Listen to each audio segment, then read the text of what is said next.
So welcome everybody. This is our 112th OPN event. This is our September Global Investment Program. We've been working with startups that are presenting today for at least 2 months, sometimes more. And of course, we just have to mention our sponsors and partners. We couldn't do this without them. And of course, everybody else's support, Miller Thompson, System Bind, Hard Boot, BMO and the Fry team, Flow Water, Seneca, Techstars, Founders Institute, Y-Space, Fast Start, and Y2.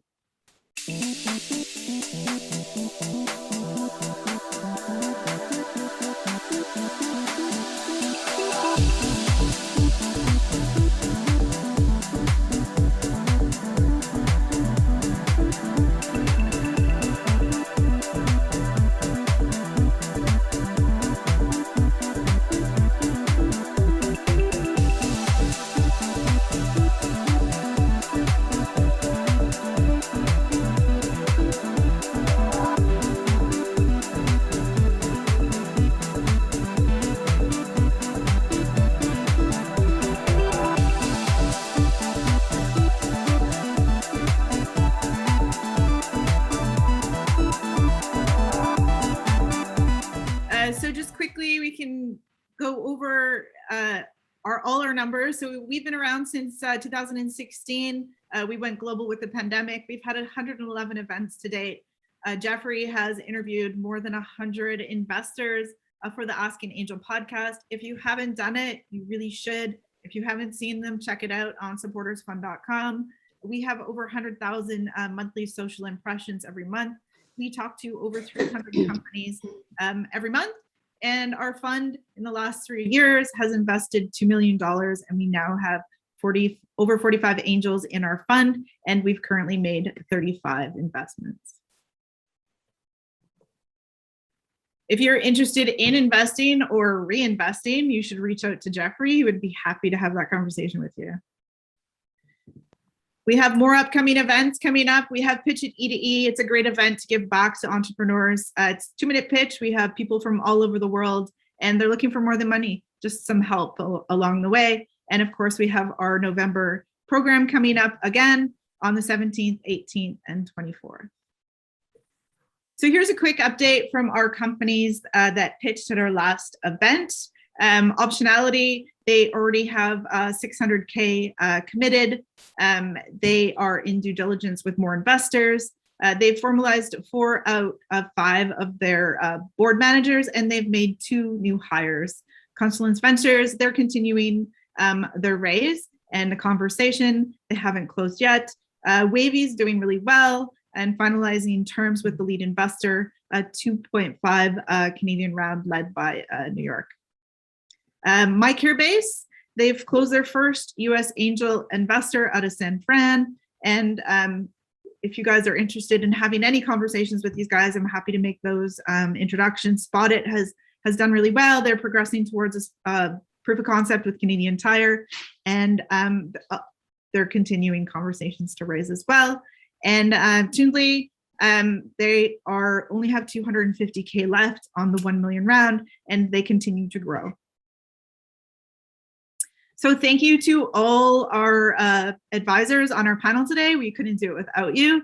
Ozan, Carrie, Vandana, AJ, Lo, Vlad, Olga, and Arjit.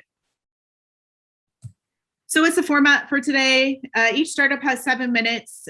Then there is 10 minutes of Q&A. It will be a total of 17 minutes for each one. Please ensure that you ask concise questions. When you do have a question, raise your hand. I will bring you in. Make sure that you fill out the feedback form. This is to all investors and everybody. Just fill it out. That helps us give feedback to all the startups. Take notes, submit your feedback. It's about learning and diving into it. Gauge that they're right for you and bring them in. So here's the format for today. First up, we have James from 3D, and wow, we were right on time. So I will just bring him over. Alrighty, thank you everybody. We are 3D Cityscapes. We are a company that provides the most immersive digital interactive 3D platform in the world for showcasing future property developments, for creating digital twins of cities, of seaports, of energy centers like nuclear power plants or fuel centers. Our company is considered one of the top companies in the world now within 2 years, having the highest quality experience. What is the demand that we're filling? We are filling the demand of taking the questioning out of what does a future property development look like, right? Rather than looking at a black line drawing or looking at a very undeveloped picture or rendering of a new property development, we provide the actual 3D immersive environment. Same thing as digital twins. We now provide digital twins. We're doing digital twins of cities now, as well as buildings and the seaport and airports, where all of the sensors for those environments will be linked to our digital interactive environment so that you can actually see in real time what's going on in those environments. So let's jump into the presentation, and very happy to be here with everybody. And everything you see on the screen today playing in the background are from our digital interactive environments that we create. Totally interactive, available, streaming online, no download, no $5,000 computer to run it. You can access it through your cell phone, through your tablet, through your computer. Okay, so 3D Cityscapes builds digital interactive twins and environments using Unreal Engine as our base. With cloud streaming technology and AI, we deliver these experiences with the best visual quality on any device, anywhere, anytime.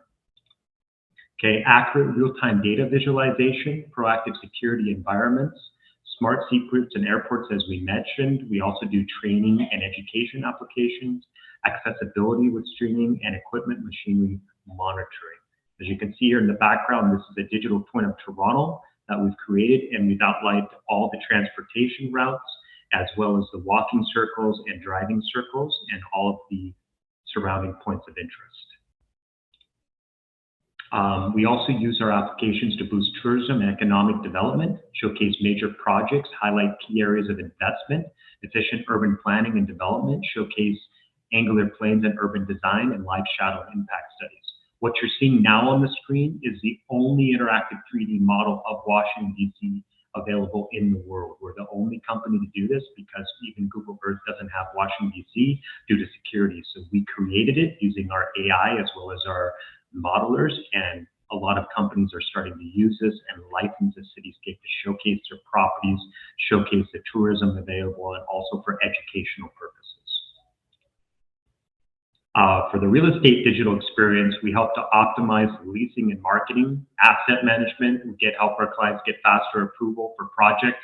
Instead of showing 10,000 pieces of paper, they can show one application. How will the property look in the coming environment over the next 2 to 3 years?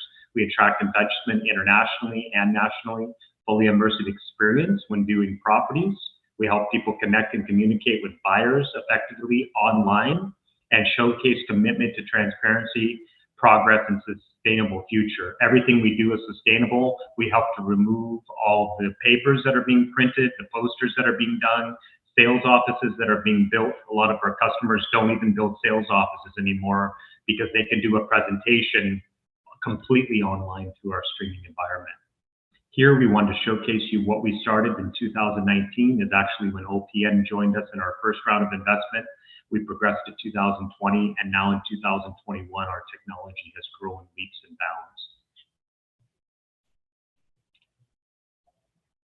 bounds. Competitive landscape, we are, as I mentioned before, considered one of the top companies in the world. We're the only ones who provide an avatar streaming experience, cinematic graphic videos in 4K and 8K, one-to-one real-world accuracy. Every environment we create is one-to-one scale. Data visualization integration means we can integrate with any type of data anywhere to provide a real-time data experience and visualization experience. We customize our interfaces, photorealistic interactive environments. Of course, we do digital twins, and we use the Unreal Engine, the very best video game engine in the world, for creating these hyper-realistic environments.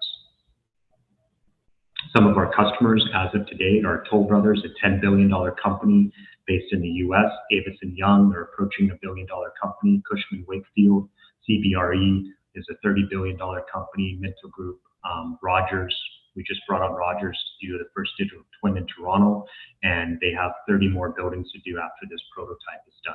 So we're very excited about our clientele, and it's growing every day. Top leadership team in the company, you can see from the top, a lot of us have a lot of experience in global franchising and marketing worldwide, as well as sales and visualization and software development. Our chairman of the board, Jeffery Potvin, used to be the former head of CIBC World Markets. He ran BMO Bank out of Chicago, and he sits on AIMCO, which is a $70 billion fund here in Canada. He's helping guide us a lot, as well as our rest of our advisors and our board of directors. Where we make revenue from, we use our 3D cityscapes to create awesome videos to help property developers showcase their properties in the future, as well as cities, as well as digital twins. They range from anywhere from $50K to over $150K. Digital interactive 3D projects range anywhere from $10K, and we've done those up to $250,000. Digital twins, ports, airports, power plants range anywhere from $150K to over $500K. And of course, city digital twins, we currently have 2 bids. One is for $25 million, one's for $50 million for London, and also for the country of Doha. And we have one in Orlando we're going to be bidding on soon. And then we do licensing. So all the cityscapes we create, we license those back to organizations that want to use them to showcase those cities and data integration that they have in the most visual and stunning way possible. Historical growth in 2019, we did 120,000. In 2020, we did around 500. And on this year, we're on track to do 5 million at a minimum.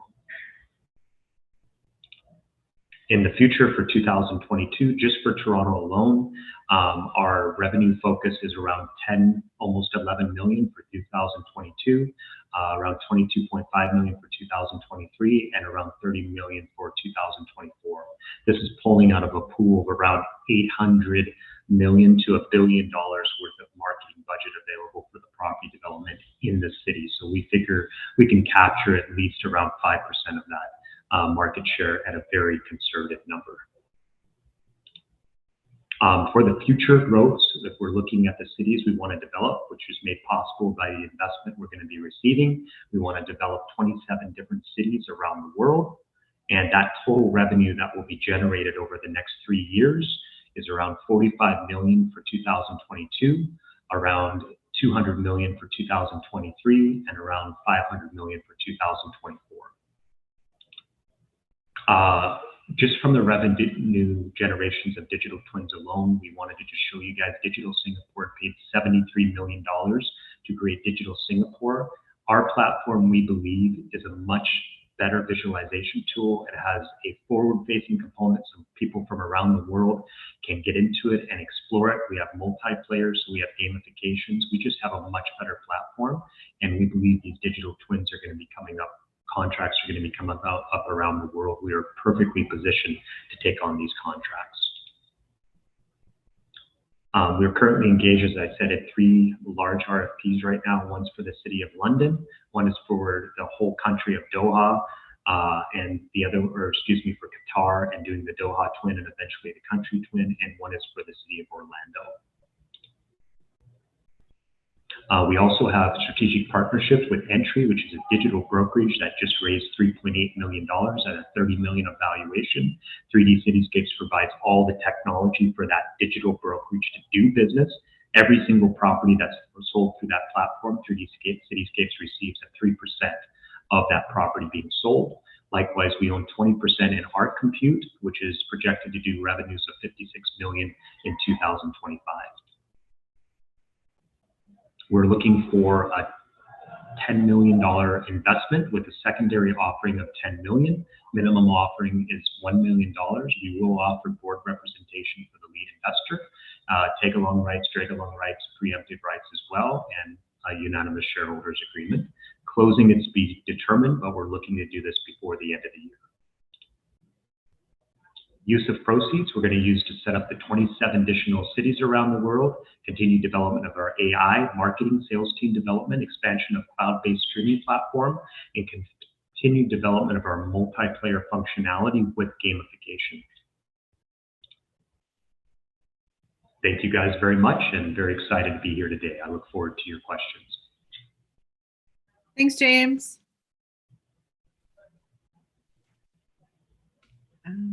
Sorry. Jeffrey messed up the screen there.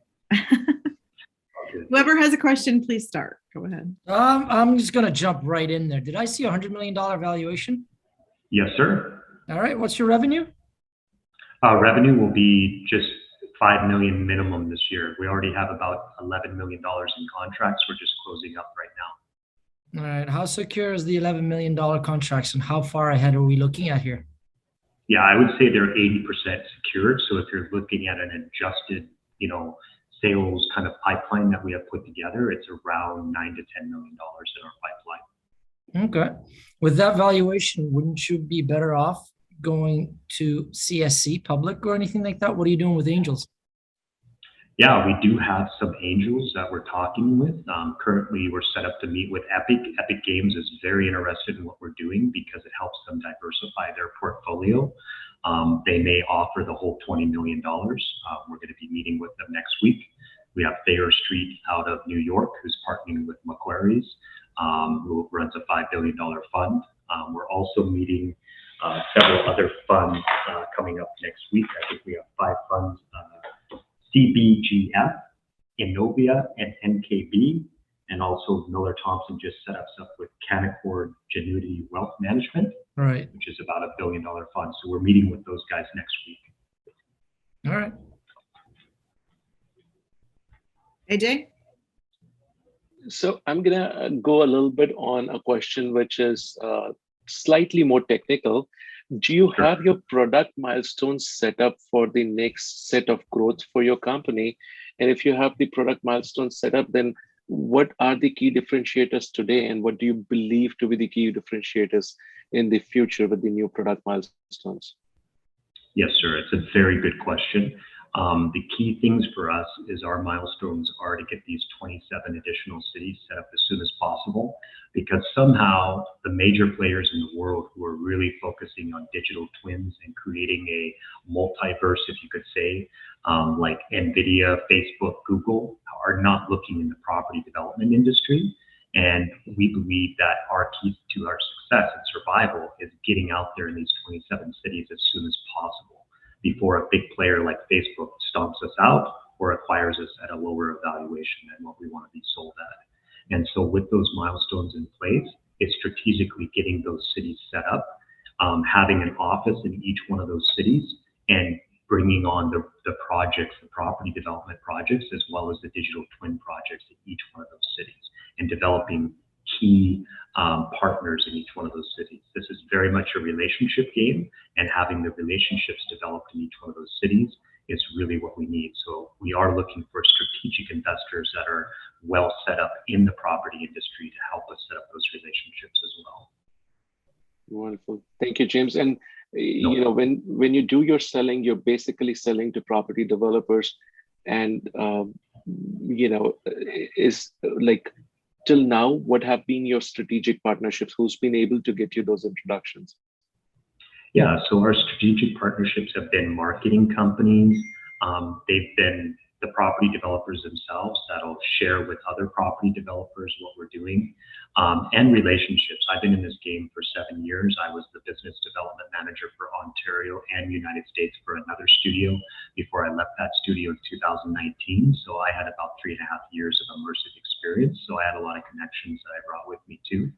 But really, it comes from, also our, board of directors. One of our major board of directors is one of the largest developers in Ontario. Their family owns most of the property that's gone into development, TAC Developments, Arista Homes, and he's been strategic in setting up a lot of appointments for us and creating a lot of business in Ontario. But moving worldwide, we need those key partnerships with different people who can open doors for us, because it's very much a relationship business. Wonderful. Thanks for that. Vlad, did you want to jump in? James, very impressive presentation. Thank you very much. And small advice from my side would be to avoid telling to other investors with whom you are speaking about your future, about your current round. But my question is about the business model and updates. Because if you're going to build 27 cities, I'm curious how often and what would be the cost of building these 27 cities, and how often are you going to update those cities? Yeah, so the cost for developing the initial cost to get those cities set up is around $250,000. But of course, it depends on the quality, right? Like we are looking to get $10 million from local money, local businesses here in Toronto to create the rest of the GTA, right? We've created some very awesome portions of the GTA, but we figure just for the GTA alone, the cost to develop the rest of the entire GTA is around 10 million. But to get started and to get a presence in there, right, $250,000 gets us set up where we can set up the city, we can do a good portion for demonstration, and we can use that to start getting on additional customers. Every customer that we bring on board from the property industry, we license them their application. So we actually own, right, their model of their building and whatever we design around it. So it's a way that we bring on the property developers, but everything we develop, because every project we do a kilometer or 2 kilometers around it modeling, and that just adds to our framework. And eventually, it's not just the property developers, it's the cities that want to license it. So we're going to be offering cloud-based streaming for $1,000 a month. So part of our revenue generation is for every single city that we're part of, we 100% know that we can sell anywhere from 500 to 1,000 streams a month, right, at $1,000 a stream for people to access that city and use it for data visualization. Olga, we have 30 seconds left. Quick question. Quickly, how would you define your current product market fits, and what are the flywheels behind different parts of business models which you already described? Yeah, so can you just repeat that? Sorry, I just clipped out for 1 second. Yeah, for sure. How would you describe your current product market fit, what it contains of mostly, and what are the flywheels behind different parts of business models? Sure, 100%. So 30 seconds, James, quickly, you have to answer it. Okay, the property developers are a big part of that. Digital twins are a huge also portion of that. Also for education, we're doing some applications for hospitals. We're doing some gaming applications. We're doing education applications. And the thing spinning behind this is providing a cloud-based streaming software where you don't have to download anything. You don't need a $5,000 computer. You can access it from your phone. You can access it from your laptop, from your tablet, but have 4K awesome graphics, right? That's the key to our success in all of these different industries. Thanks, James. Thank you. Have a great day, guys. Thanks. Next up is Justin. Justin, I believe you're under Arthur, correct? If you can just raise your hand just to make sure. Okay, I think the founder did an awesome job with your such a big question. Really good job, James. Next up, we have Art Computes. Hey guys, how's everybody doing? Hey. All right, so we will get started. I think we aren't able to share our screen right now. Yep, I'm just working on it. Sorry. Oh, no worries. There's. You do it. Yeah. Okay. All right. So we'll get started. Perfect. All right. Thanks for joining everybody. Great to meet everyone. My name is Justin Ritchie. This is my partner, Arthur Rasmussen, and we're the founders of Art Compute. So a number of years ago in a previous life, Arthur and I were able to operate the majority of our software from a single $5 a month CPU instance in DigitalOcean. As time went on, our needs changed and we began to require GPU acceleration in our cloud environments. What shocked us though, was that a single GPU instance from Amazon AWS was costing us nearly $20,000 a month. From this point on, our journey began. Today, GPU compute is largely a monopoly. Virtualization APIs are arbitrarily disabled and ransomed back to hardware owners on the basis of monthly recurring payments made to hardware manufacturers. Furthermore, GPU scheduling and load balancing features are entirely missing from consumer operating systems. Today, we have two products in market being used by our customers. The first is what we call Hyperborea, which combines traditional hypervisor features similar to those of VMware or Citrix with GPU multi-tenancy functionality similar to that of NVIDIA Grid. Also utilizing our hypervisor stack is our GPU cloud service. Since we're able to cut out all the costly license fees that we would normally have to pay as a cloud service provider, we're able to pass on significant savings to GPU cloud customers. Technologies enabling GPU multi-tenancy have traditionally been seen as an opportunity to further extract value from data center customers, both at the point of final sale with costly hikes in hardware pricing and after the point of final sale with monthly recurring costs paid to the hardware manufacturer, just enabling the virtualization capability. By removing costly licensing and running our software in commodity GPU hardware, our compute is able to recapture this lost value and instead invest that back into our customers. Here's a look at some of our GPU orchestration technologies. Hyperborea is our all-in-one hypervisor and GPU multiplexing stack. libvfio is our open source IOMMU parser and VFIO allocation library. Thule is our open mediated device driver implementing adversarial interoperability. That is to say, we support multiple hardware vendors with differing multiplexing APIs. And lastly, DDMAM, or Dynamic Direct Memory Access Mediation, and VFIOCTL, or Virtual Function Interrupt, enable us to dynamically allocate memory at runtime only when and where it is needed for increased efficiency. This is particularly game-changing for high-performance compute workloads because it allows us to enable individual virtual machines to request more memory from the host without having to restart the virtual machine so that the resources can adapt to changing workflows. Here you can see an example of what our target customer looks like. ThinkOn is a cloud service provider who has been able to lower their costs by 40% by using our compute's hypervisor stack. Data Machines is a typical GPU cloud customer who is able to save 75% over AWS by utilizing our compute's technologies. The market that we're addressing today is approximately $6.5 billion in market size, expected to grow to around $10 billion in the next few years. The major players in this market include NVIDIA, VMware, and Citrix. Our major focus is on the GPU compute market, which makes the replacement of NVIDIA Grid in data centers our main focus. As we grow, our focus will expand to include more and more data center hypervisor, removing those hypervisor costs like those from VMware and Citrix. As of today, our revenue is derived from licensing our hypervisor to data centers, as well as via our first-party GPU cloud VPS service. As we grow, our focus will increasingly shift towards the licensing of our technology to third parties. Here's some of the partners we're working with today. Currently, our compute's open source software is being considered for integration into CubesOS by Citrix Zen lead architects and CubesOS core maintainers. We're working with Jim Keller and his team at TensTorrent to incorporate multi-tenancy support for their Grayskull line of tensor processing units. And finally, the Equinix bare metal team is looking to offer Hyperborea in their US and Canadian market segments. Seen here are a few potential exit opportunities that we've identified based on some of the work we've been doing and partnerships we've been forming over the last year. Of significance are DigitalOcean, who has a similar software stack but is lacking GPU compute despite years of customer requests, as well as Citrix, whose software is the base of CubesOS, who we're working with to provide graphical acceleration. Citrix has also acknowledged that they have a 10-year technical debt with Zen and Zen Server that our technology could alleviate.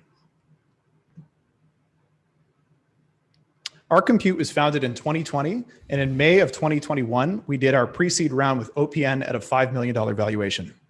A few months ago, we became profitable when we added our latest large enterprise client, a Department of Defense US contractor.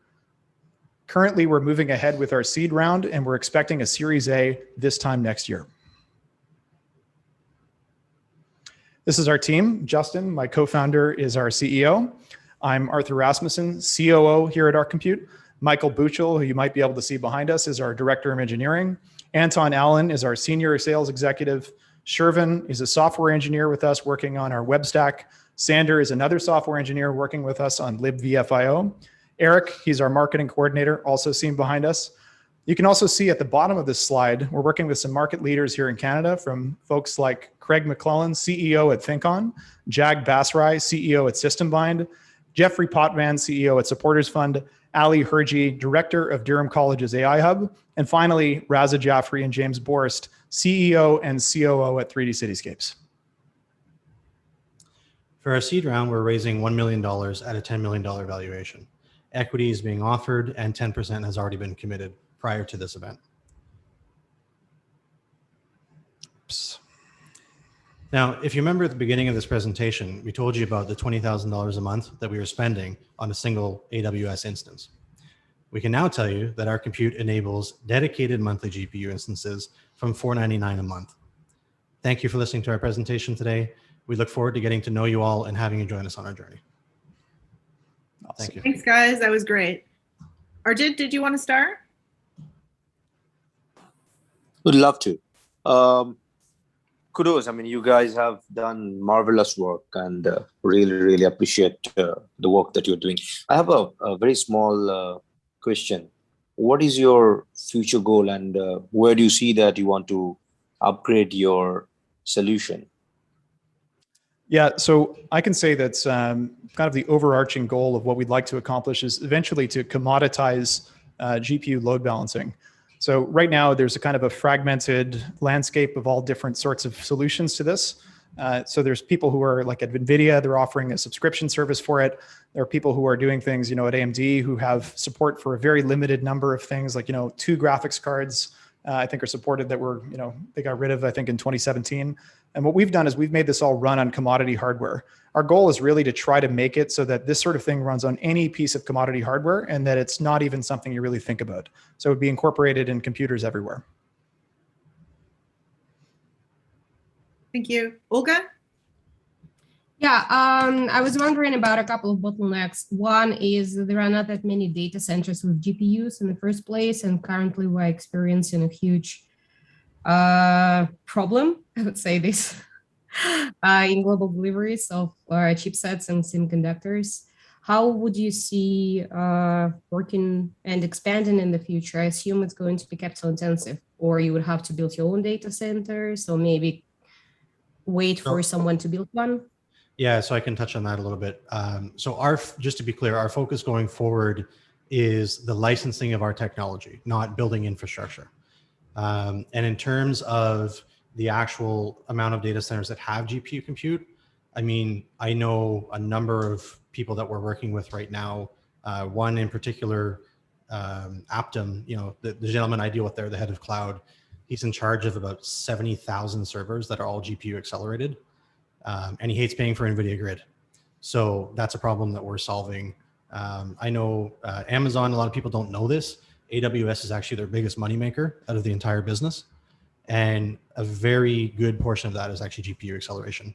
And then on top of that, a lot of people are realizing that they're running their workloads in CPU now, and with the costs that we're able to enable, it actually makes a lot more sense to get the better processing power by using the GPU instead of the CPU. So we're seeing a lot of shift from CPU to GPU. Yeah, and the only other thing that I'll add to that is that if you look at where the margin comes, there are $5 a month instances in DigitalOcean where you can get a CPU only virtual machine. And if you go to AWS EC2, it's 20 grand a month to get a lot of the sorts of virtual machines that they have with the GPU.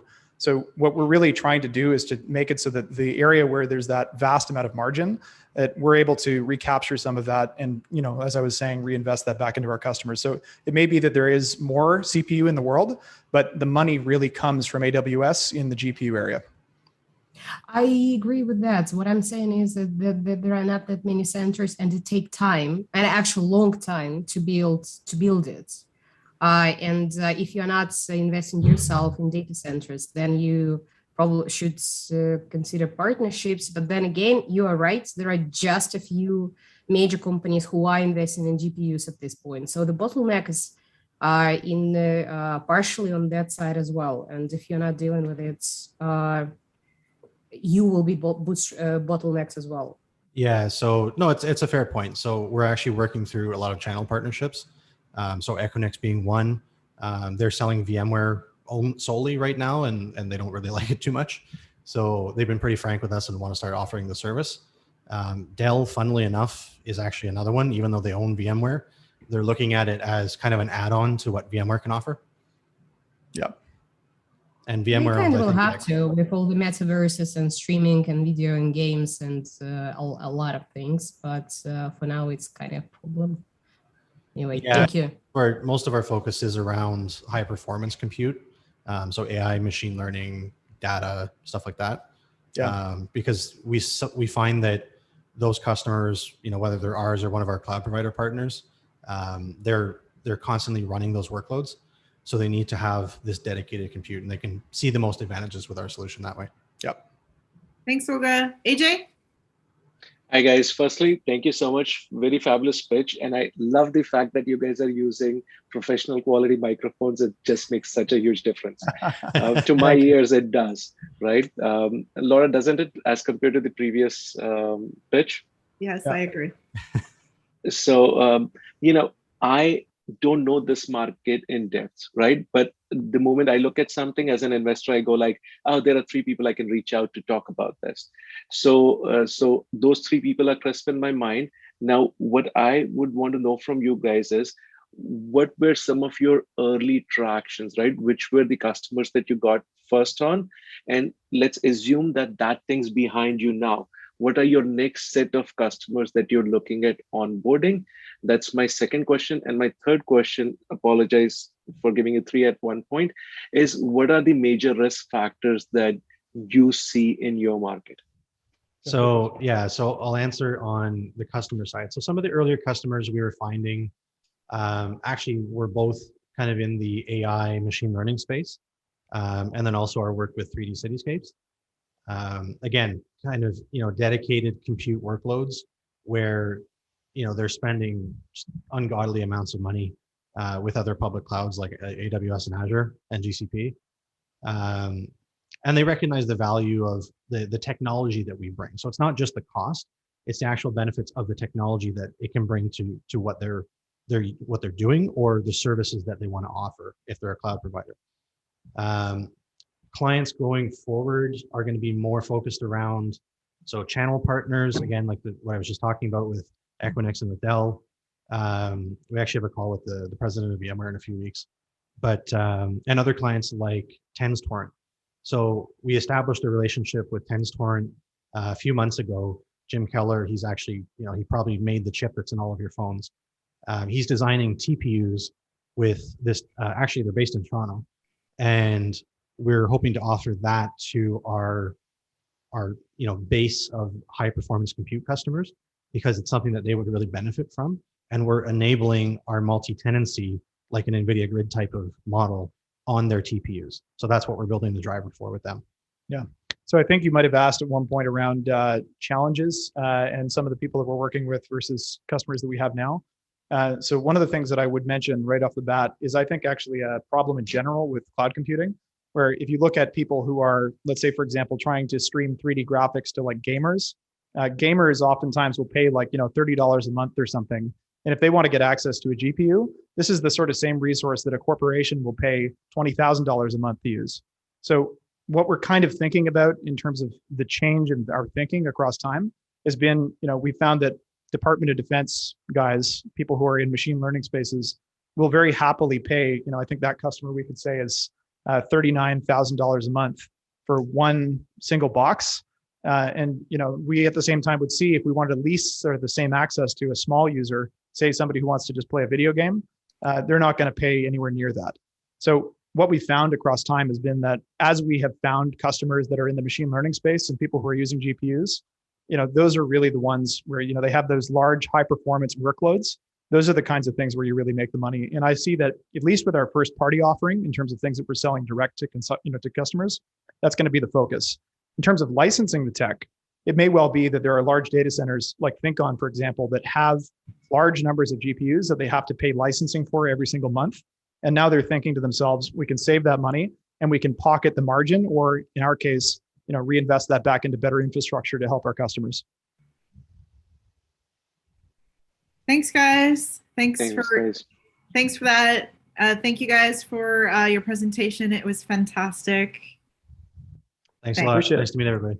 Okay, thanks, guys. Laura, can I add something? Am I allowed for 1 second? 1 second, 5 seconds. Okay. Awesome. Arthur, frankly speaking, I'm not sure if you have explored the simulation world and the application of such kind of stuff into complete mixed reality space. I'm not sure whether you are exploring oil rigging. I'm actually from the industry that you are talking about. Would be happy to probably connect and talk, given a choice. But amazing work that you guys have done. Super. Thank you so much. We'd love to explore that area as well. Okay. Cheers. Thanks, guys. Bye, guys. See you later. Great presentation. Good job. Thanks so much. Thank you. Awesome. Zach, welcome. Okay. So I'll start by introducing myself. I'm Karen Vanderhout, the founder of Vanderhout Jewelry. I was born and raised in the jewelry industry in New York City. My first job was at 14 years old, working for my aunt who worked on 47th Street, as well as my dad, who was a diamond dealer. I have lots of aunts, uncles, and cousins in the industry. 47th Street would be like the mecca of the jewelry industry from North America.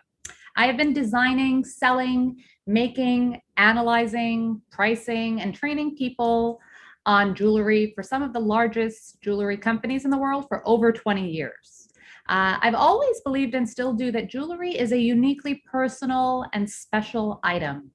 And it's because of this that I saw an opportunity in the marketplace to bring personalized jewelry direct to the consumer. I got an itch to develop my own line of high quality, personalized fine jewelry that every woman can actually afford.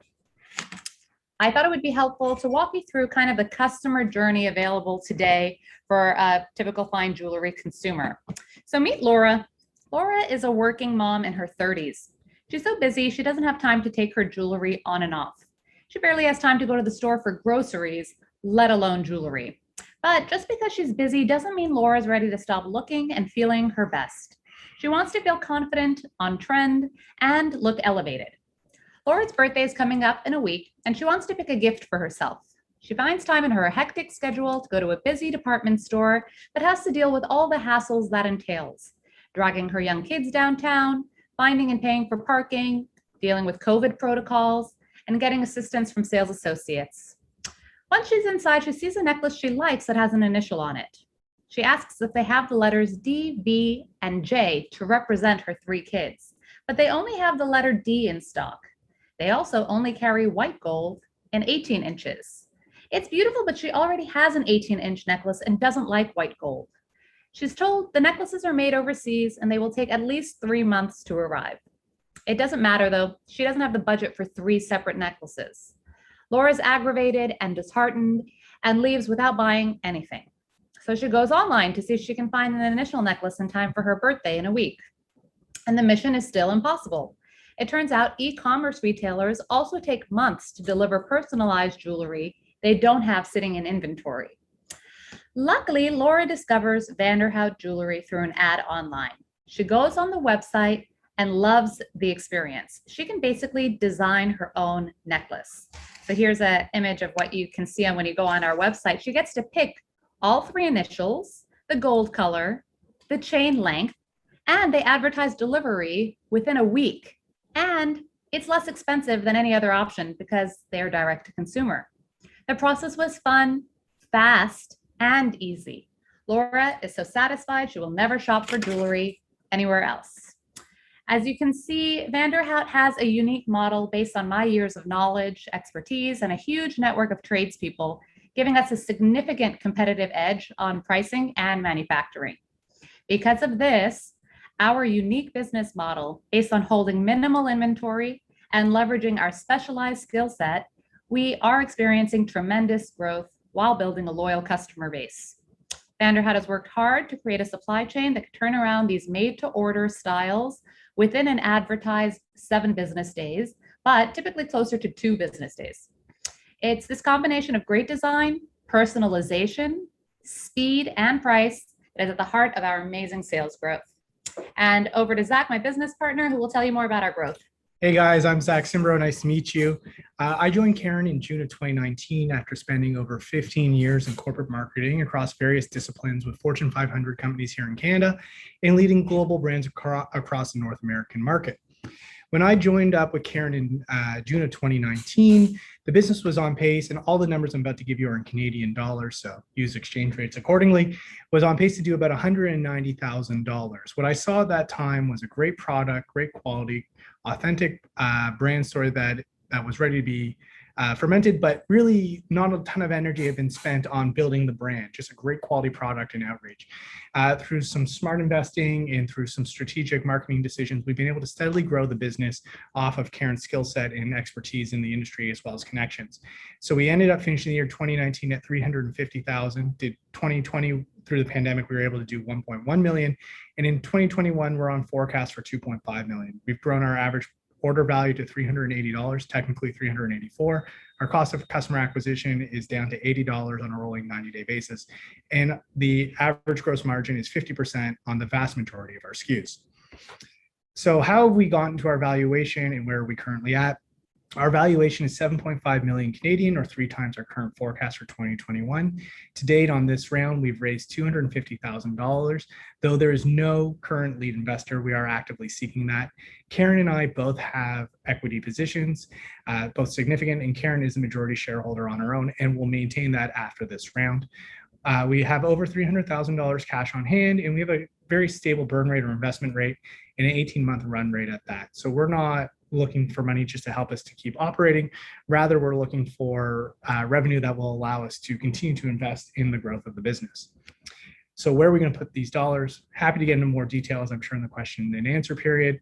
But one, primarily in increasing our media buy. It's our primary source of customer acquisition and outreach. 2, focusing relentlessly on the key USA market. About 90% of our revenue comes from Canada, as does 90% of our effort in marketing is in the Canadian market. To give you guys an example, Canada's 37 million, California would be 39 million people. Just getting California alone doubles our market size effectively. We want to build the brand. Currently, people talk about the quality and value of our product, but would not necessarily say the brand name. We want people to talk about Vanderhout Jewelry first, quality and value as a secondary reason to purchase. And lastly, building up the right team. We're now a mighty team of 5 people, but we need to bring in the right skills and the right talent in-house to help us to continue to grow. So, hey, how are you going to get your investment out if you invest in us? So we actually see an exit in 3 to 5 years, most likely through an acquisition of Vanderhout from a competitor. And we see 3 main ways in which that likely will happen. 1, we're building a healthy, profitable business with, we believe, a clear path to 8-figure annual sales within about 24 to 36 months of a full raise. A healthy business that is likely eroding market share of a key competitor and growing. Or lastly, a large master data customer list. To give you an example, we're already at a 350,000 unique entry customer master list as of today and growing daily. We think those represent a great opportunity for the right potential partner to purchase the business and allow us all to exit. So that is our brief 7-minute intro to who we are. We shared our LinkedIn profiles, as well as here is my email and phone number if anyone would like to follow up directly. Thanks so much. Thanks, guys. Ozan, did you want to kick it off? Sorry. Yeah, thank you very much. Good presentation. So this could be a little bit of a conflict of interest because we have another client. They're in the same business. They're out of England. But they're raising a much bigger round. We're about to close. This is outside of Kretzer. They're about to close $100 million round and open up a big shop. They already have one in London, England. They're going to open up another one right now in Soho. So the business model has been proven. All right. You don't have a very unique business model, but it is a good business model because, just case in point, these guys are well on their way of reaching $1 billion type of company. How do you get your inventory? Now, that was one of the biggest things. How much funding do you need to keep your inventory? Because this is custom jewelry, custom design, right? And how are you going to? How much money are you really going to use for marketing? Because this is a marketing play, right? And exit. You mentioned about exit. Who do you think you're going to exit to? Maybe I'll go. Lots of questions. Yeah, we'll go inverse. I think exit. I think potentially to the company that you're talking about, we'd love to become a real pain in their bum that they that they want to acquire us. I have ideas on who the company is you're referring to. I think I know what you're talking about. It's one of our clients then. Yeah, but we believe there are lots of traditional jewelry players that have not been able to figure out the e-commerce space, whether it's product fit or brand fit. We obviously have started to prove out our case that we can grow a business in this area, and we intend to continue to grow that business. So we think that we can be an attractive proposition to the right existing business and or someone else in the DTC space. Secondly, what is unique to us is our ability to actually create personalized products. A lot of these businesses do faux personalization in the sense that they'll buy 5,000 initial necklaces pre-made, or let's make it easy, they'll make 26,000 initial necklaces, 1,000 of each letter. We don't do that. I'll let Karen get into the nuts and bolts of that in a moment. But as a result, we're actually able to make custom made pieces each time, which frees up our inventory and frees up cash to invest in things like marketing. And then lastly, just on the marketing side, and again, I'll let Karen talk about inventory in a moment, the vast majority of this raise is to go, in fact, to marketing, both media as well as brand build. We have a full budget that I'd be happy to share with anyone who's interested afterwards on how we would break that down with a 3-year plan, or a fairly detailed 3-year plan on that, as well as a high level budget of where we'd be spending money on both media, which has a pretty clear return on ad spend, as well as marketing investments. And just more on the inventory, over 50% of our products are made locally right here with local tradespeople, gold casters, goldsmiths. It's my jewelry know-how where we are able to avoid carrying inventory. The initial necklaces are a perfect example, even rings. You know what? You don't have to sit on, 20 of size 5, 20 of size 6, 20 of size 7. It's much smarter if you carry a few pieces and you size them locally. It's just harder to obtain all those goldsmiths, and that was our special trick, that we have an incredible team of tradespeople behind us. So our inventory will hopefully never be the big part of the investment. It'll most likely be, most certainly be marketing. Sorry, I was on mute. Vandana?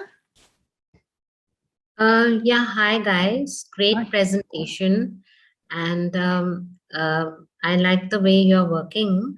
I have 2 small questions. What is your current revenue, and what is the fundraise that you're looking at? What is the kind of equity dilution would you like to go for?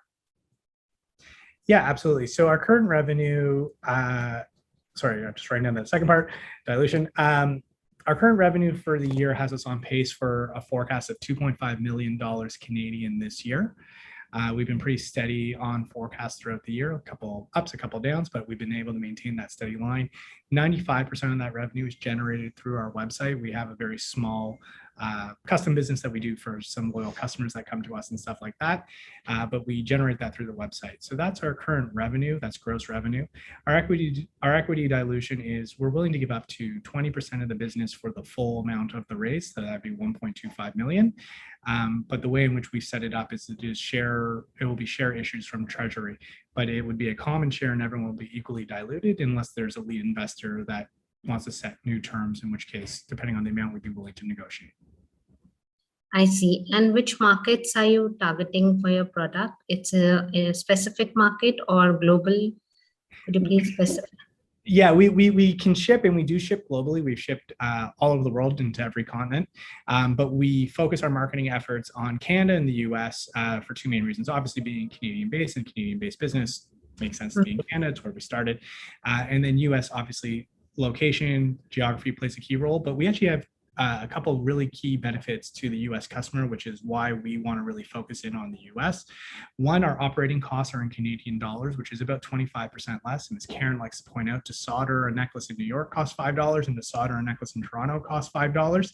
And so $5 Canadian is 25% less. So we can undercut their costing right there, as well as we actually don't have to charge tax to any US-based customer that buys something for under $5,000 based on the agreements between the 2 countries.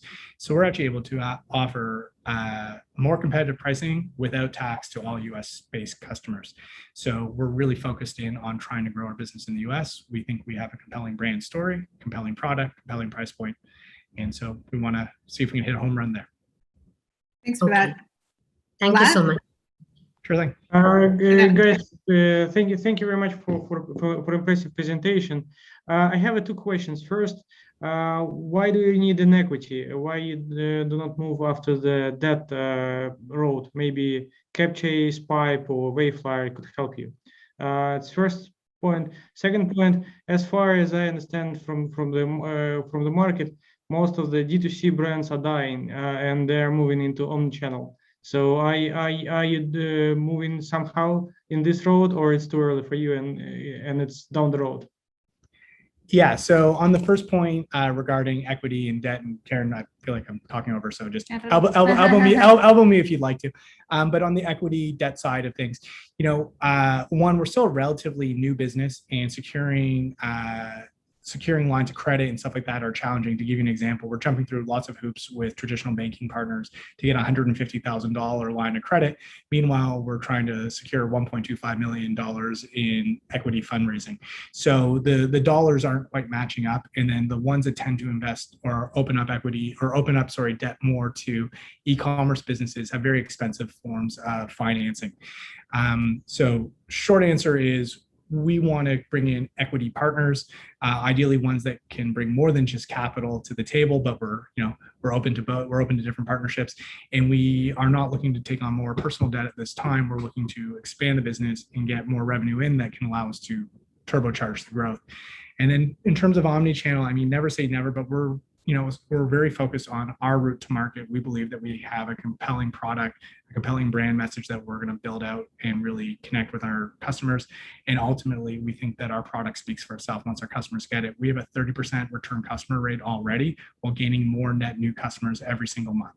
We really think that the proof is in the pudding and that customers enjoy our product when they get it. So we want to lean more into that, and we can always open up opportunities for additional revenue streams once we really figure this out perfectly.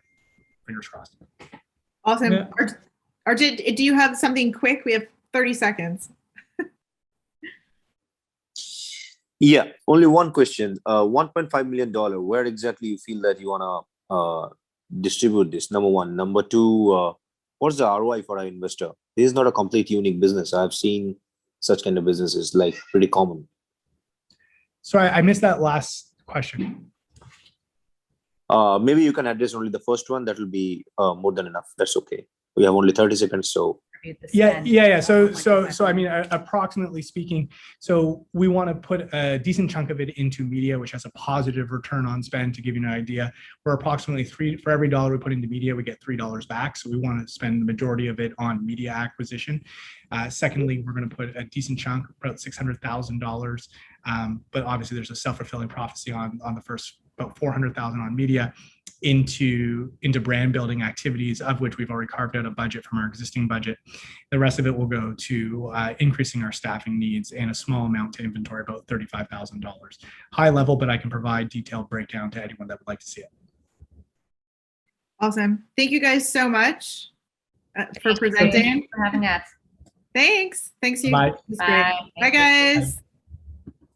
Sammy, I just moved you over. Okay, sounds good. So hello, everyone. My name is Sammy Siddiqui, and I'm the founder and CEO of CA Live. And we're creating shared real-time experiences at scale.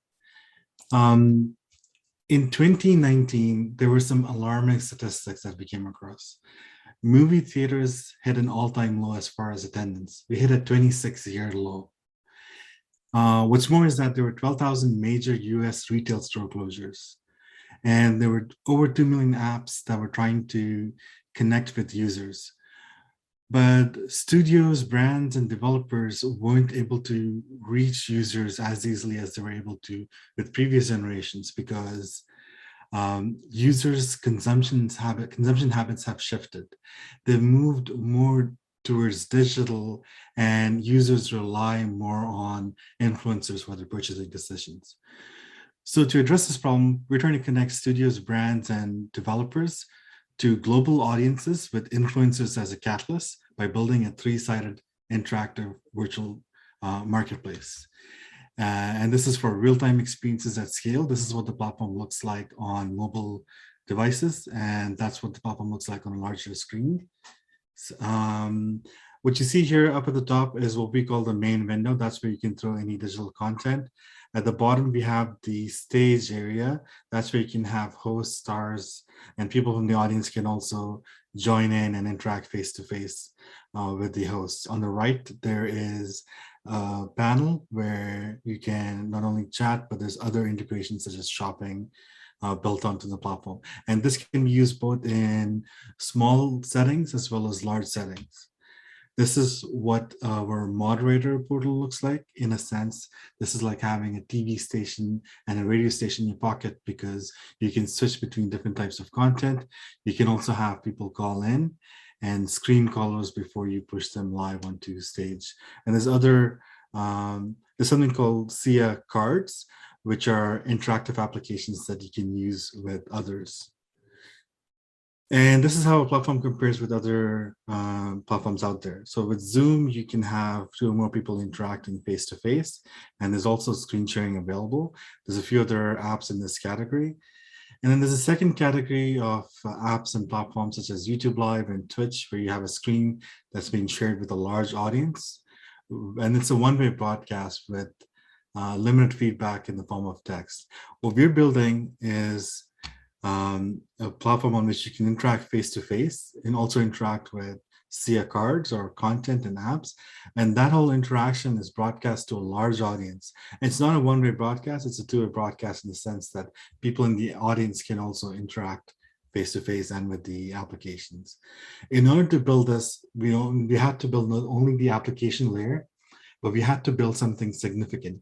We've built the world's lowest latency content delivery network, capable of broadcasting with latencies of under 250 milliseconds. When you talk with someone on the phone, or when you are engaged in a video chat, usually the delays are of the order of 250 milliseconds. But when it comes to anything broadcast, whether it's over the air or it's Facebook Live, YouTube Live, there's usually a delay. And what's worse is that that delay is variable. So you can't hold conversation with people in the audience. With our lowest latency content delivery network, you can now interact face-to-face with people in the audience.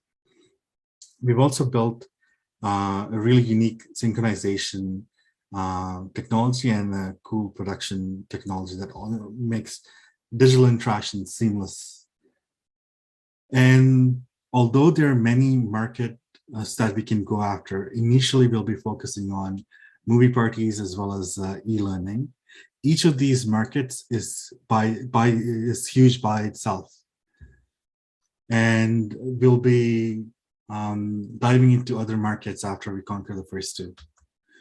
So there's 2 business models. The first one is managed services, where we charge a setup fee, and the events on our platform can either be ticketed or they could be free for users. When it comes to ticketed events, we usually take a percentage of all the transactions. So if we hold an event with 10,000 users at $6 a ticket, at 50%, we make $30,000. There's a second model, which is self-service, which ties back to the 3-sided marketplace that I talked about, and that's our long-term play.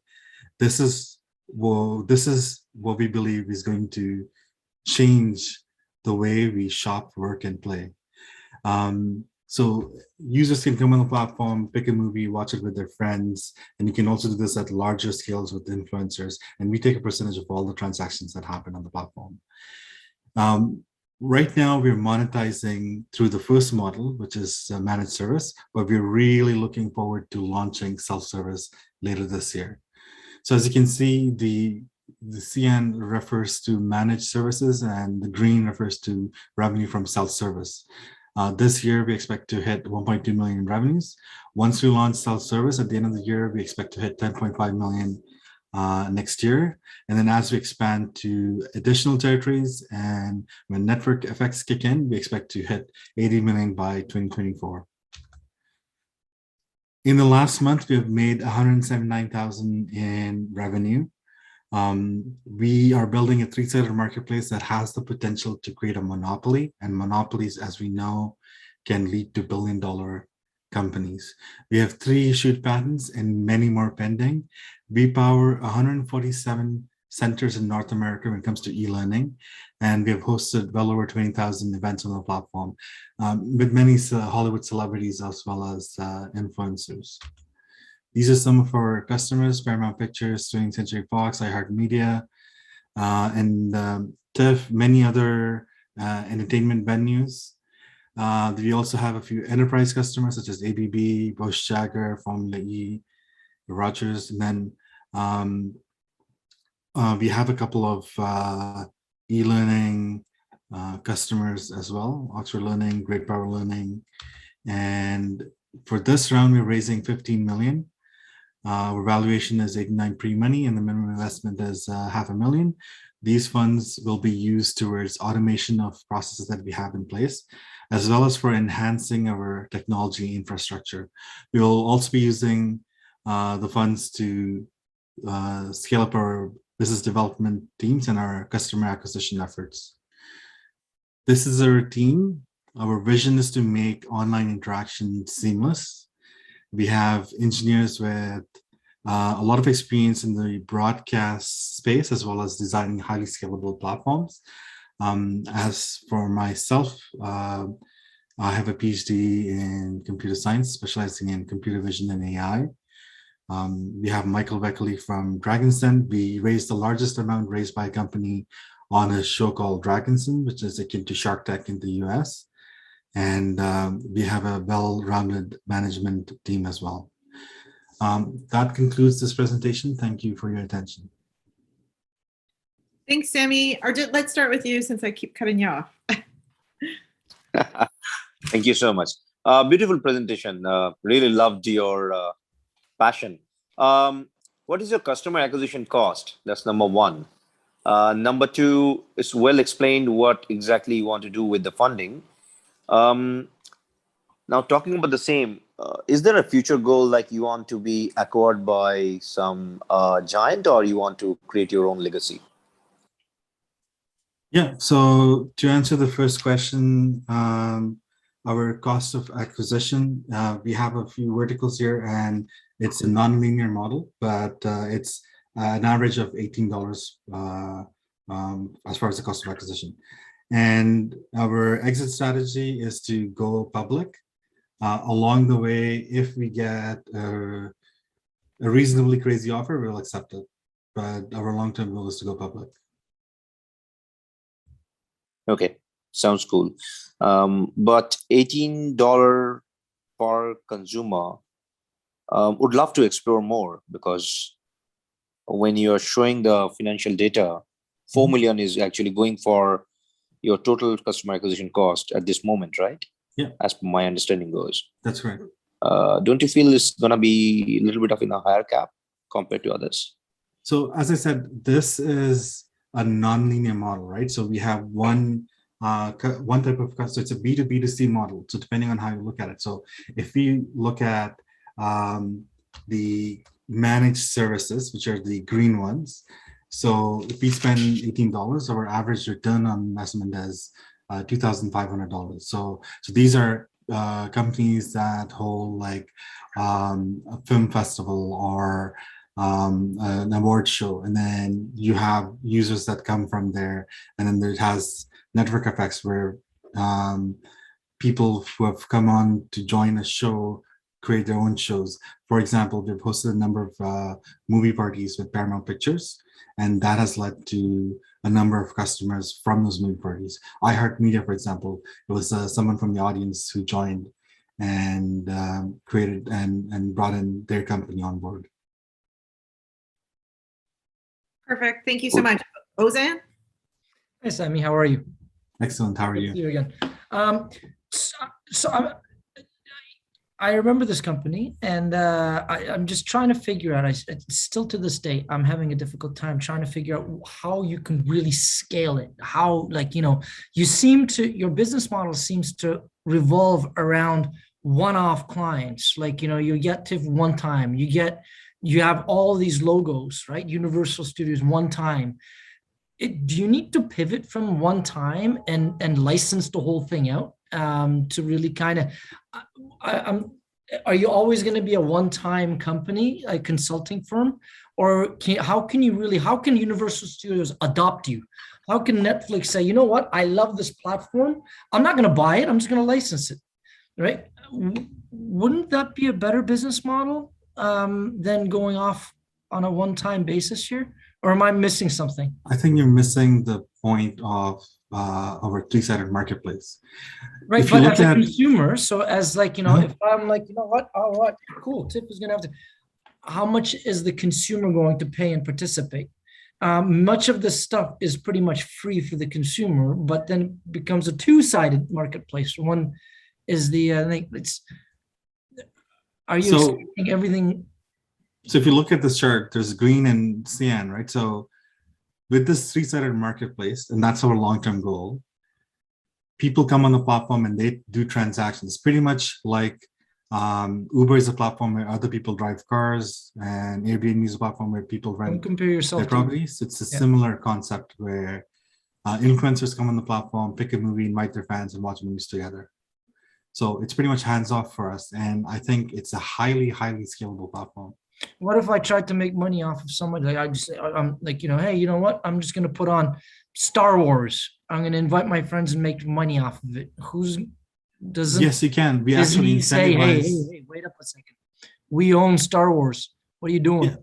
So we have something called CL Library on which we have content that's licensed. So if you come on the platform and create your own Star Wars movie party, we actually incentivize you and pay you to create those movie parties. So you benefit from that as an influencer, and we make money, and Paramount makes money, and the studio makes money. We actually did Star Wars last year. We've done a few movie parties with them with that title. Okay, thank you. Perfect. Anybody else have any questions? I do have one question. Sammy, on the operational side, can you share a little bit about does this become in the future a competitor to like a Netflix where you're using it through different gaming platforms, but where you're able to have 100,000 or 1 million, 2 million, 100 million people all streaming live at the same time, being able to watch a flick by like kind of like the shopping network or shopping channel? Is there ways where it starts to look like that type of platform where you're running it live through any console or any medium in order to access shoppers and through this? And is the sky the limit on the number of people that can drive into your tech? That's right. Yeah, absolutely. Perfect. Well, it sounds like you should take over the shopping network and run them all digitally live. Then it might be another takeout type of opportunity. Instead of using TV, they can start utilizing your platform. Exactly. So one of the things that I always say is that when the shopping channel started, the only form of interaction with the audience was through landlines. And today we have phones with cameras and touch. So what we're building here is something that goes beyond the original shopping channel, and it's way more interactive and fun. Perfect. Thank you. Thank you.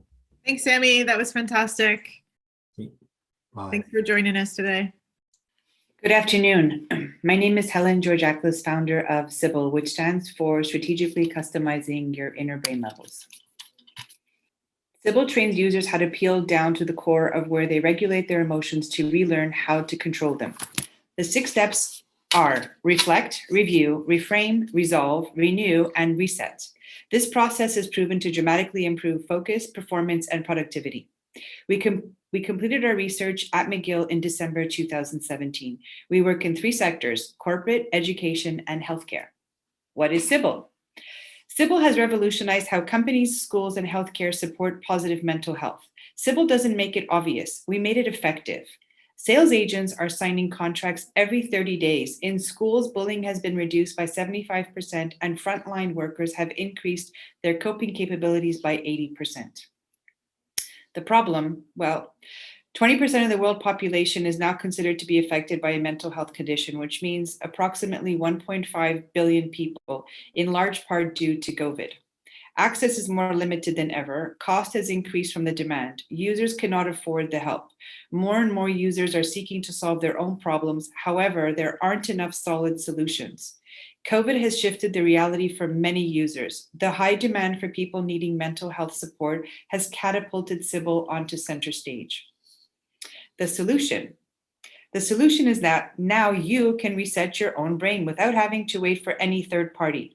We have dismantled the stigma by using a simple approach, writing. But what kind of writing? Strategically structured probing and asking for answers specifically customized per sector has helped users find positive solutions to bullying in school, to sales rep increasing their closing ratios, and for first responders to reduce the emotional burdens they carry that impact their ability to do their jobs. The results, we have contributed new science with our two novelty theories, empowerment and PERMA.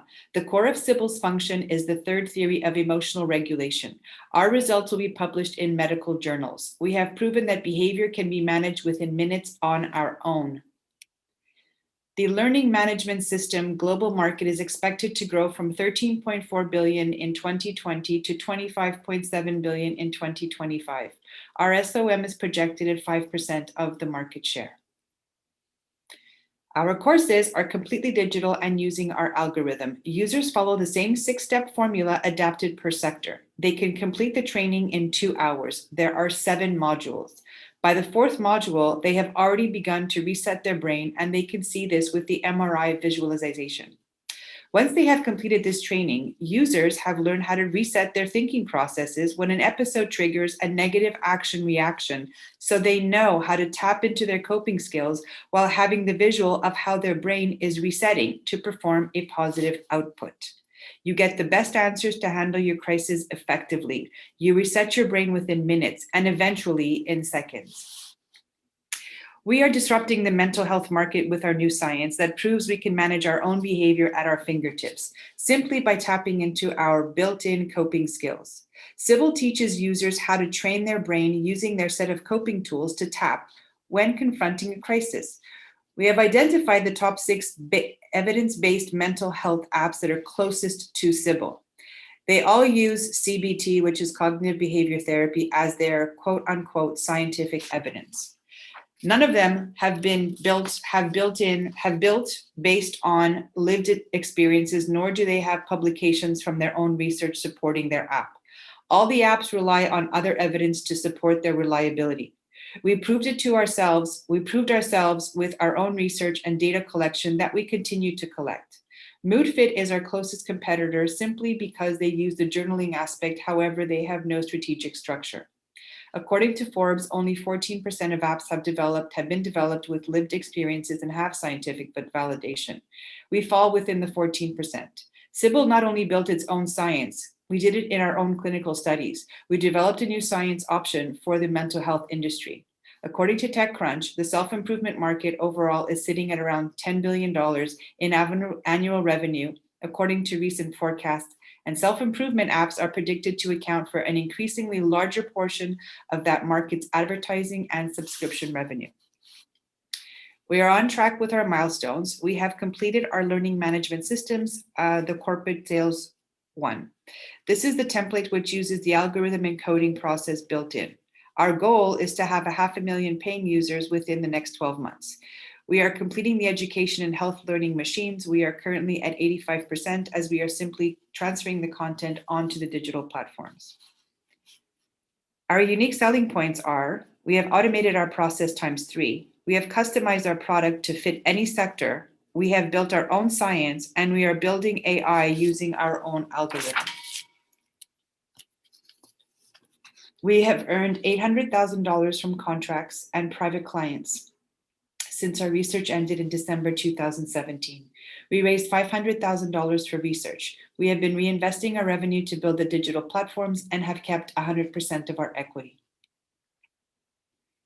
We have been earning $175,000 per contract. We have implemented Sybil through Zoom, via email, and by phone. We do believe that the Indigenous communities and low-income sector schools should not pay for the program. We have government-backed companies supporting us financially with salaries, as well as government-funded initiatives for the military and healthcare sectors. We have a dedicated corporate sales team selling our first product at $395 while we continue to sell our current contract models. We also have trainers who are working to continue implementing the current model of contracts as per our previous slide. We have been asked about franchising as well. However, we want to complete each phase to ensure quality is not compromised. We are actively in discussion with 300 companies, each having a minimum of 50 users. We anticipate closing around 40% and earning roughly 2.3 million in 2022. This is only with our basic corporate sales support model, and we have done zero marketing to date. We are here today to ask for 1 million in return for 10% of our company. Our pre-money valuation is at 5 million. 68% of this raise will be used to continue the integration of all our theories, codes, patterns, and probabilities onto our algorithm per module. Our objective is for the software to improve the automation with this data. Our runway is 18 months. We are a female-founded company. We have our data scientists, software developers, app and coding administrators working with us. We have the necessary professionals per field to ensure that we are scientifically accurate with our smart AI algorithm. These professionals have been with us since we began to develop Sybil in 2011. We thank you for inviting us to present, and we look forward to your support in building and living in a civilized world. Hi, Helens. Thank you so much for presenting that. Like we said, we're going to send it out to investors. Arjit, Vlad, Carrie, Jeffrey, if you guys have any questions, we can start there. Yeah, I have a question. Beautiful presentation, Helen. Thank you so much for this. Yeah, I agree that the problem statement that you are proposing is really, really important in today's world. Just a quick question. The valuation that you are showing, is it done by a third party? If we hired yes, an actuary. Yeah, so on what basis we have such valuation? And if you can explain a little bit more about the future prospect and your customer acquisition cost, it will be nice. The valuation was based on our traction in the last 10 years and the science that we developed, as well as looking at the market that we're looking to target, which is 5% of the market share. So we looked at what the markets are in North America and Europe, and then we looked at what we have been able to develop and already implement. And so that's how the actuary came to the conclusion of our valuation. And then I ended up actually doing a valuation theme on Gust, and it came out with a 4.9 million valuation for in US based on just our team of experts and the experience that we have. I don't know if I answered your question correctly. Yeah, and what's your CAC? My what, sorry? Your customer acquisition cost? Our customer acquisition cost is about $250. Okay, thank you. Thank you. Vlad? Helen, hi. First of all, I should say that I'm an investor in CBT application, and that's why my question is about technology more.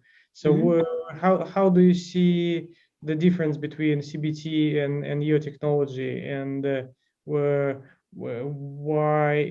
and how much time do you need to finish the technology to move it in the product?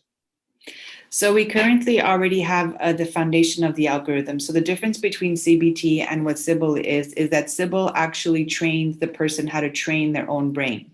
So you're actually being able to understand the three parts of your brain, which is the amygdala, the hippocampus, and the prefrontal cortex.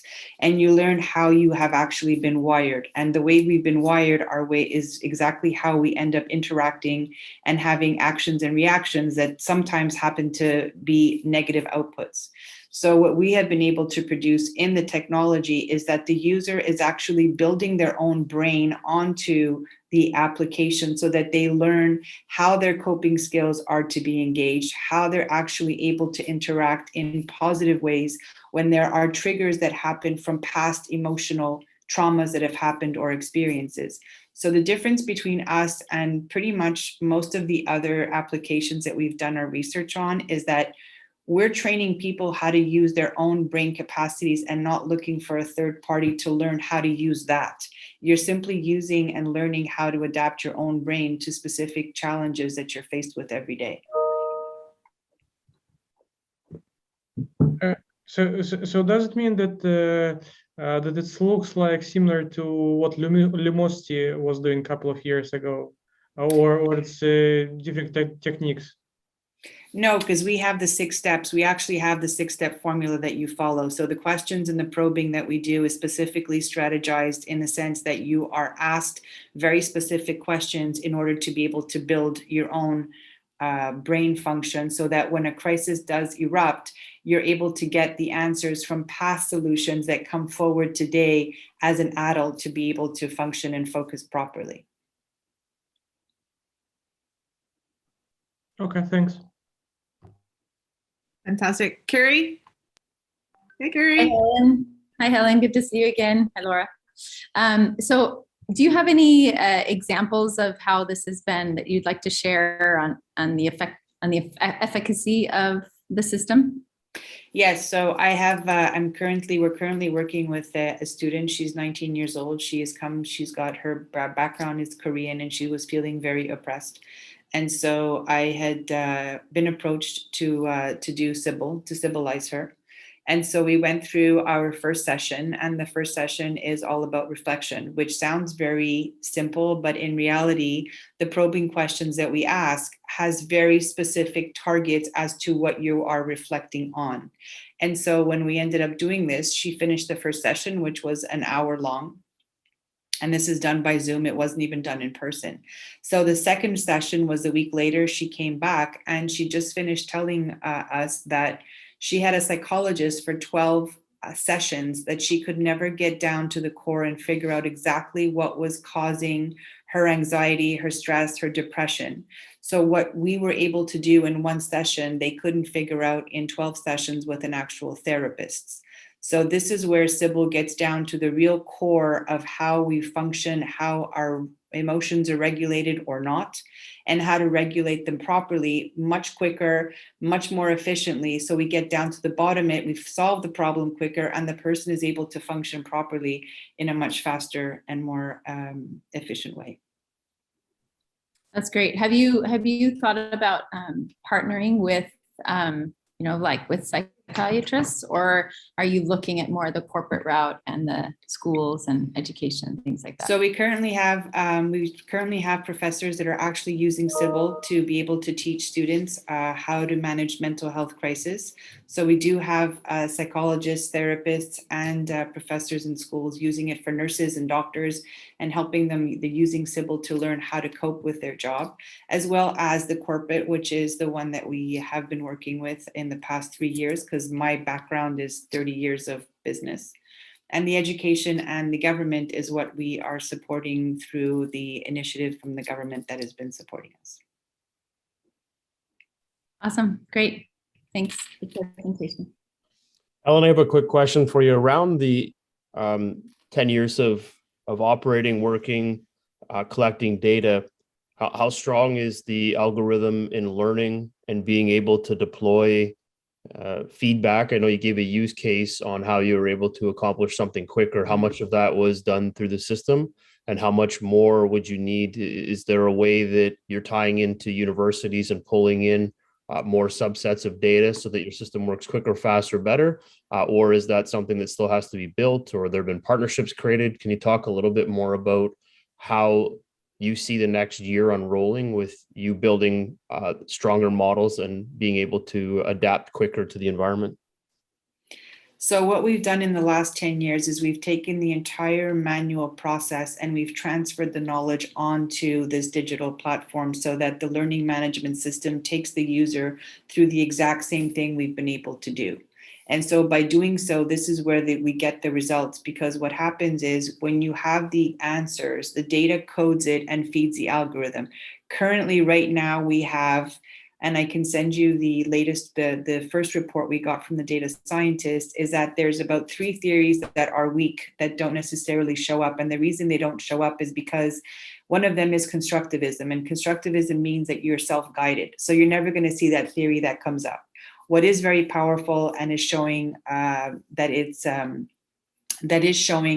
is repeating, the frequency is repeating, is empowerment, is coping, is emotional regulation and cognitive processing. So when we gave out the program to Quebec, it went into many, many different universities, CEGEPs and high schools, and the data that we collected from the process is what we have actually used to develop the algorithm. And now our goal is to continue scaling Sybil with the digital platform and continue collecting all the codes and feeding the algorithm to just increase the frequency of all the theories that are already on the basis, the basic foundation of the algorithm that we currently have. So is any of this data being pulled from video recognition, face recognition, any of that, or is it all being done through other inputs? Everything right now we have is just a very simple, basic learning management system.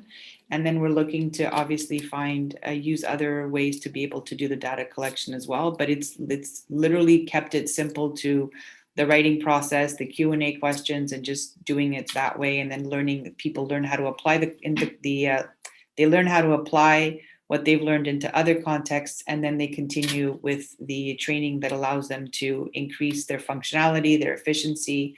And so obviously getting smarter as we are able to do more raises and get more funding, we'll be able to have different options in how to collect the data. Amazing. Okay, cool. Thank you. Thanks, Helen. Thank you, everybody. So again, we